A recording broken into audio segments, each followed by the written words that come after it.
Nós temos aqui, fazendo um balanço, até aqui 49 óbitos, e aí tem uma questão de protocolo. A gente só computa o óbito a partir do momento que a gente faz a identificação, né, que a gente realmente confirma que houve esse óbito. São 1.730 desalojados, 1.799 desabrigados, 38 desaparecidos. Atualmente a gente está trabalhando em 5 frentes de busca, 2 em Juqueí, 3 na Barra do Saí. Né? Então tivemos, como a gente falou, essas 6 autos, essas 4 pessoas transferidas para São José dos Campos. Eu tenho que registrar aqui um agradecimento à imprensa pelo seguinte: ao longo desse tempo, a gente foi tentando emitir orientações que eram importantes. Então, por exemplo, a gente chegava, a gente tem que aproveitar o tempo bom para sair do litoral norte, procurem sair do litoral norte. E vocês iam lá e publicavam isso, e o pessoal saía mesmo. Olha, vai chover, então agora dá uma segurada. Olha, o tempo abriu de novo, vamos sair. Anteontem, 7.000 carros deixaram o litoral norte. No dia de ontem, mais 7.000 carros deixaram o litoral norte. Então, 14.000 veículos deixaram o litoral norte em 2 dias de operação. Então, vocês têm feito um trabalho de utilidade pública muito relevante. E a gente vai continuar dando as orientações na medida do possível, porque isso vai orientando as pessoas. Então, uma orientação nessa questão de saúde de hoje. Nós temos 100 vagas de hemodiálise no Hospital Regional do Litoral Norte, em Caraguatatuba.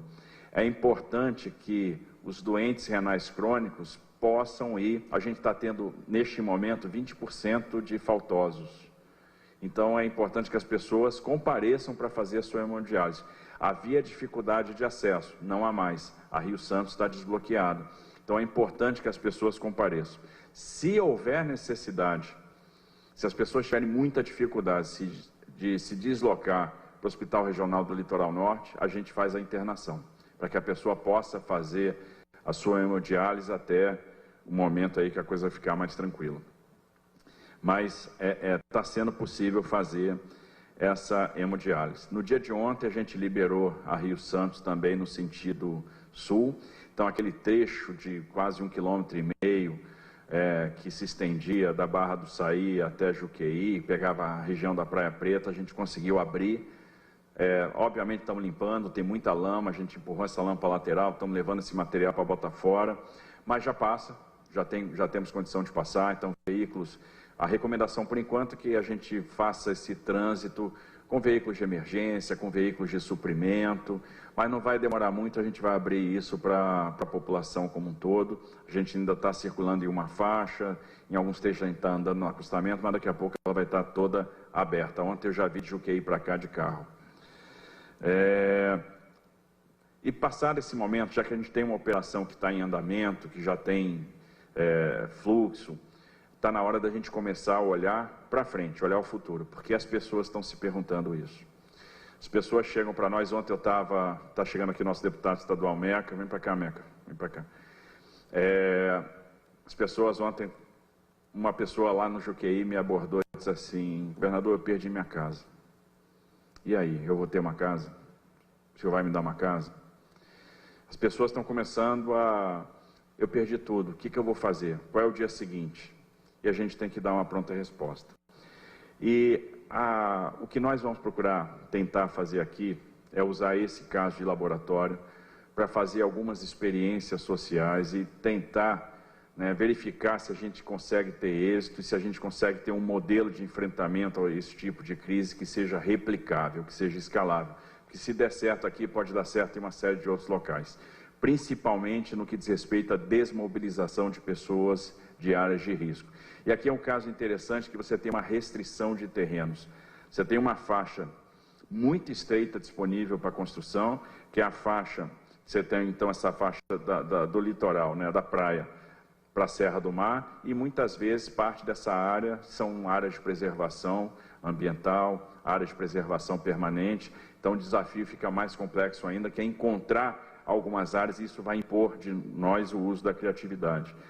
Então a gente fez uma reunião com o secretariado, a turma está estudando, e aí tem um desafio que a gente não pode esquecer das outras políticas públicas. A gente tem que olhar isso aqui, tentar fazer disso um grande modelo, para que a gente possa superar o trauma, superar a dor, ter alguma semente que seja plantada para a gente pensar no futuro, e ao mesmo tempo a gente não pode esquecer as outras políticas públicas e o atendimento das outras demandas do Estado. Então a gente testou algumas ações que vão acontecer, começando com a questão defesa civil. O que a gente pretende fazer no quesito defesa civil? Primeiro, a substituição de radares antigos por radares modernos.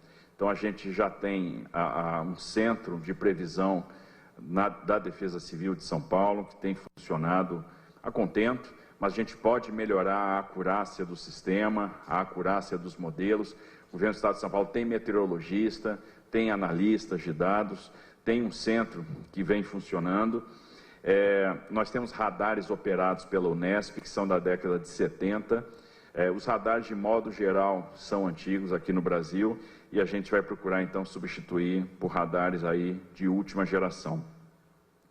Outra coisa, a gente vai procurar trazer mais radares para o litoral, porque nós temos, de maneira geral, os radares colocados no Planalto, e aí você tem alguma dificuldade de observar ou de prever alguns fenômenos climáticos, alguns fenômenos extremos, tem alguma dificuldade quando você tem situações de baixa pressão. Então a ideia é que a gente posicione mais radares no litoral. Vamos procurar, e aí não depende só de nós, porque isso vai depender da regulação da Anatel, vai depender até eventualmente de lei federal, mas vamos chamar as empresas de telefonia para ver que tipo de parceria nós podemos fazer para tornar o aviso via telefonia móvel mais efetivo. Todo mundo tem celular hoje. O celular está altamente democratizado, a telefonia móvel está democratizada, mas o sistema de alarme via celular ainda não está funcionando. Por lei federal, as telefônicas têm obrigação de fornecer o alerta, mas a lei não estabelece como. Então foram disparados 2.600.000 alertas antes da chuva que nós tivemos agora via SMS. E a gente viu que isso, eventualmente, não tem a maior efetividade. Aqui para o litoral, mais de 30.000 pessoas receberam SMS de alerta. Então a gente precisa ter uma maneira mais efetiva, e a ideia é que a gente utilize um sistema de broadcasting. Vamos ver como é que isso pode ser operacionalizado. Além disso, vamos instalar o sistema de sirenes, que já existe em alguns outros estados, e não adianta instalar o sistema de sirenes se não tiver capacitação, se não tiver treinamento. A gente vai ter que treinar as pessoas, porque disparou a sirene, a pessoa tem que saber para onde ir, tem que saber para qual é o ponto de apoio, tem que ter confiança que o suprimento vai chegar naquele ponto de apoio, que o patrimônio dele vai estar protegido, porque a questão humana aqui é muito importante. A pessoa só tem aquele patrimônio, não tem mais nada, ela tem dificuldade de sair daquela casa. Aquela casa é tudo que ela tem, é o que ela conseguiu com sacrifício. Então ela tem que ser muito treinada para saber que a gente está preservando a vida dela. E um veículo para a gente treinar, para a gente mudar o comportamento da sociedade é a criança. A criança, ela aprende muito mais rápido e ela consegue levar isso para dentro de casa. Então nós vamos incluir uma disciplina nas escolas aqui de São Paulo, relacionada à defesa civil e primeiros socorros, para que as crianças levem esse cuidado. Quantas escolas nós temos em áreas de risco? E que são filhos de pais que moram em áreas de risco. Então, trazer isso para dentro da sala de aula é uma experiência interessante, isso pode mudar comportamento lá para frente. Então a gente vai fazer essa incorporação no currículo das escolas e vamos operacionalizar isso com a Secretaria de Educação. O governo de São Paulo, há alguns anos, tem mapas de riscos dos municípios e está num constante processo de aperfeiçoamento. Por exemplo, o mapa de risco de São Sebastião, se eu não me engano, data de 2018, são mapas, inclusive, que são fornecidos, que estão disponíveis na internet, mas a ideia é que a gente possa sempre fazer atualização, que ali é um guia, um direcionador de ações, que a gente vai vendo quais são as áreas suscetíveis a deslizamento, onde é que pode ter inundação. Então isso é uma questão importante, essa atualização. Eu lembro de ter entregado algumas cartas de risco nos primeiros eventos de defesa civil que nós já fizemos desse ano, já é fruto dessas atualizações, e a gente tem aí uma boa quantidade de municípios do estado de São Paulo que já dispõem das suas cartas de risco. Tem uma questão relacionada ao meio ambiente que é muito importante, que é o seguinte: a capacitação dos municípios em termos de adaptação e resiliência climática. Então, a gente fala muito desse tema, mas se a gente não preparar o município para essa temática, a gente não vai ter efetividade nas ações. Então, nós vamos preparar essa capacitação. Já existe, né, Natália, um guia de partida, né, para esses termos, para que seja incorporado no planejamento urbano, no planejamento municipal, essa questão da adaptação e resiliência climática, mas nós vamos intensificar isso e capacitar os agentes municipais com relação a esse tema. Nós temos aqui hoje, já em andamento, uma atuação do PROCON e da Polícia Civil do Estado de São Paulo para coibir preços abusivos. Infelizmente, numa crise, tem os aproveitadores que resolveram, de uma forma desumana, tirar proveito da situação, cobrar preços abusivos por água, etc., o que não faz o menor sentido, e a gente vai reprimir isso com o PROCON e com a Polícia Civil, né, multando, autuando e, eventualmente, até prendendo quem praticar esse tipo de ato. E não precisa. Olha, nós recebemos 30 mil litros de água mineral, por exemplo, da Minalba. Nós temos, a Sabesp está distribuindo 112... A gente está ouvindo aqui a entrevista coletiva do governador de São Paulo, Tarcísio de Freitas, que está ao lado do comandante da Defesa Civil de São Paulo, falando sobre as ações que serão tomadas no litoral de São Paulo e em regiões com risco de deslizamento como um todo, por exemplo. Melhoria no sistema de radares meteorológicos, de alertas para a população, instalação de sirenes e treinamento de rotas de fuga no caso de chuva muito intensa. Vamos voltar aqui para a coletiva. A rede via Sabesp está normalizado. Então, não há motivo para se preocupar com a questão do abastecimento de água, é uma questão que a gente já superou. Nós temos backup, nós temos condição de rapidamente colocar caminhão-pipa no ponto que for necessário e de distribuir água mineral no ponto que for necessário. Então, ninguém precisa correr preocupado com isso. E vamos reprimir aí esse oportunismo. Outra operação que está em andamento nesse momento é a de repressão a falsos sites de doação.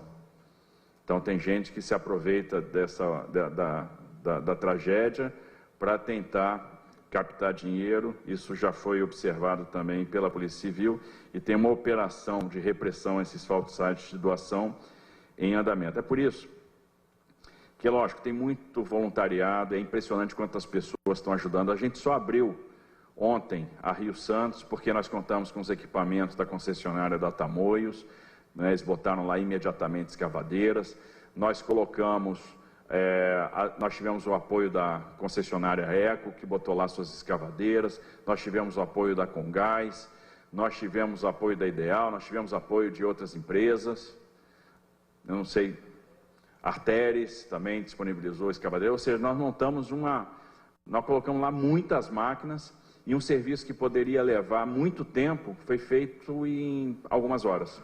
Então, ontem a gente conseguiu abrir aquilo que, você fazia um sobrevoo, era tanto material que tinha descido, que a dúvida que a gente às vezes tinha é se a rodovia não tinha escorregado junto.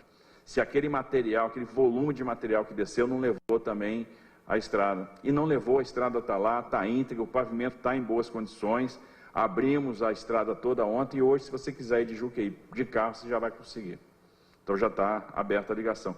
Mas por causa dessa avalanche de solidariedade, né? É impressionante a solidariedade. Ontem chegou um caminhão lotado, abarrotado da comunidade chinesa de São Paulo e aí o ginásio estava lotado para fazer o descarregamento desse caminhão, com material de limpeza, com cesta básica. Então todo mundo ajudando e uma empolgação em ajudar que é um negócio impressionante. A gente sempre tem pedido por uma questão de controle, embora isso seja impossível, porque tem aquelas pessoas que querem ajudar e trazem para cá, mas o que facilita para nós é quando há a concentração dessas doações no Fundo Social, no depósito de Aguaré e também na Defesa Civil, no depósito do Morumbi. Por que facilita? Porque aí eu tenho tudo centralizado e dali eu posso começar a distribuir, aí eu vejo onde é que a gente está precisando mais. Eu preciso levar para Ubatuba, eu preciso levar para Caraguatatuba, eu preciso levar para Barra do Saí, eu preciso levar para Juqueí, e aí a gente consegue organizar melhor a logística. Agora, claro, existem doações que estão chegando e todo mundo está querendo ajudar. Os pescadores, barqueiros, estão usando seus barcos para levar doações, e a gente também vai providenciar combustível, óleo 2 tempos, né, para essas pessoas. Bom, no campo do meio ambiente, no campo da infraestrutura, nós temos algumas ações importantes. Eu queria primeiro ressaltar a atuação das unidades básicas de atendimento, as unidades de emergência das rodovias. Quando começou a chover, a UBA da Mogi Bertioga fez o bloqueio preventivo da rodovia. E aí nós tivemos realmente um processo erosivo, nós tivemos um comprometimento de pavimento, já estamos trabalhando na Mogi Bertioga, mas não tivemos nenhuma vítima fatal em rodovia frente a escorregamento, porque esse sistema de atendimento funcionou. Nós vamos começar agora um processo de recuperação funcional das rodovias, ou seja, para dar trafegabilidade. Na sequência, a gente passa por uma segunda etapa de recuperação estrutural. Então, ontem nós tivemos a abertura daquela interrupção da Praia Preta, né, está resolvido. Agora a gente só vai fazer limpeza e a gente vai conseguir ter as 2 faixas funcionando em muito pouco tempo, mas já está liberada, né, para situações mais emergentes. Estamos trabalhando já na recuperação da Mogi Bertioga, foi feita a contratação, uma previsão de 6 meses de cronograma, com 2 meses a gente podendo fazer a liberação parcial da via. Obviamente a gente sempre vai trabalhar para acelerar o cronograma. Vamos fazer a recuperação da Rio Santos. Então o que a gente vai fazer? Liberamos o tráfego está todo liberado. Agora a gente vem com as ações estruturais. Quais são as ações estruturais? A equipe do DR já está fazendo projetos, são aquelas estruturas que vão diminuir o risco de você ter novos episódios. Então nós vamos ter, em alguns lugares, recuperação de processo erosivo, nós vamos fazer cortinas atirantadas, solo grampeado, muros de contenção, ou seja, a gente vai pegar os pontos de maior risco e nós vamos tratar para dar mais segurança a Rio Santos. Então, e aí vai ser um investimento de grande porte, né, que nós vamos fazer para que essa via tão importante possa funcionar tranquilamente, não tenha nenhum problema em termos de fluxo, né, que a gente possa dar segurança e quando tiver um evento extremo, como teve, a gente ter de fato, alguma resistência, ter estruturas que consigam conter deslizamentos, que consigam conter processos erosivos. Então, por exemplo, nós vamos fazer cortina atirantada para manter parte do aterro confinado e não ter o escorregamento da rodovia na direção do litoral. E é importante, e a gente vai ter isso com prioridade, a ideia é que a gente conclua no ano que vem essa obra, os contornos, né, que englobam aí São Sebastião e Caraguatatuba, que fazem parte da Tamoios, isso aí vai ser fundamental, vai melhorar muito o fluxo. No campo das obras hídricas, e aí pensando não só aqui na região, mas pensando no que a gente está vendo aí no estado de São Paulo, a gente vai dar sequência às obras de contenção de cheias.